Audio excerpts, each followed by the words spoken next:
नमस्कार, मी पंजाब दत्त. आज आहे 13 जून 2025.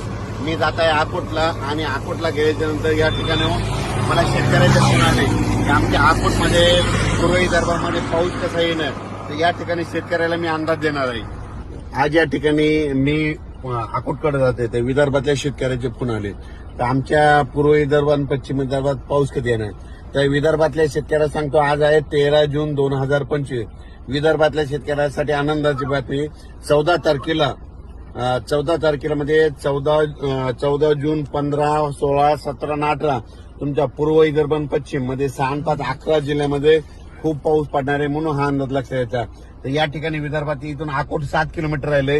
ह्या शेतामध्ये पाणी सतरमध्ये म्हणजे 14 ते 18च्या दरम्यान, म्हणून हा अंदाज लक्षात घ्यायचा.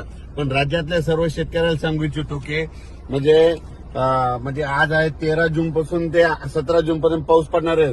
पण विदर्भामध्ये मात्र विदर्भातल्या खास करून शेतकऱ्यांसाठी अंदाज दिलाय की विदर्भामध्ये मात्र उद्या 14 पासून 14, 15, 16, 17, 18 पर्यंत खूप पाऊस पडणार आहे.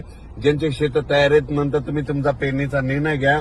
पण त्याच्यानंतर तुम्हाला सांगतो, आज देखील 13 जूनला देखील म्हणजे अकोल्याकडे पाऊस पडणार आहे, बऱ्याच ठिकाणी विदर्भात पाऊस पडणार आहे, म्हणून हा अंदाज लक्षात घ्यायचा. पण काय झालं, काही भागामध्ये पाऊस पडलेला नाही. तर तुम्हाला सांगतो, विदर्भामध्ये 14 तारखेपासून चांगल्या स्वरूपाचा पाऊस पडणार आहे. उद्या दुपारनंतर तुमच्या विदर्भामध्ये चांगला खूप पाऊस पडणार आहे. 14 जून पासून विदर्भात चांगला पाऊस पडणार आहे.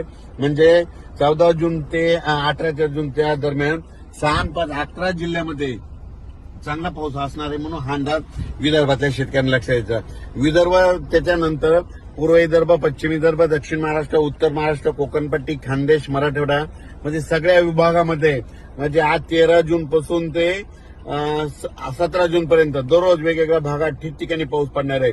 पण विदर्भात मात्र 14 पासून मात्र चांगला पावसाचा जोर वाढणार आहे, म्हणून हा अंदाज लक्षात घ्यायचा. शेतकऱ्याला सांगू इच्छितो, आता जे विदर्भात जे पाऊस येणार आहे उद्याचा 14 तारखेचा, त्याच्यामध्ये विजाचं प्रमाण जास्त असणार आहे. माझी सगळ्या शेतकऱ्याला विनंती, विजा कडकडत असताना झाडाखाली थांबत जाऊ नका. झाडावर 16% विजा पडतात. विजा कडकडत असताना आपले पाळीव प्राणी, जनावरे झाडाखाली बांधू नका, कारण की झाडावर खूप विजा पडतात. माझी सगळ्या कामगारांना विनंती आहे, जे शेतमजूर आहेत, तुम्ही विजा कडकायला लागले की सरळ घरी जा, कोणत्या निवाऱ्याखाली जा, पण झाडाखाली थांबू नका. कारण की याच्यामध्ये विजाचं प्रमाण जास्त आहे, वाऱ्याचं प्रमाण जास्त आहे. वारं जास्त असल्यामुळे झाडं देखील पडण्याची शक्यता जास्त आहे, म्हणून हे नाकारता येत नाही. म्हणून तुम्ही जरा काळजी घ्या, कारण की हा अंदाज केवळ विदर्भातल्या शेतकऱ्याला देत आहे. कारण की आता मराठवाडा, पश्चिम महाराष्ट्र, दक्षिण महाराष्ट्र, उत्तर महाराष्ट्र खूप काल परवा पाऊस झाला आणि आता नंबर आहे आता विदर्भाच्या पावसाचा. मग 14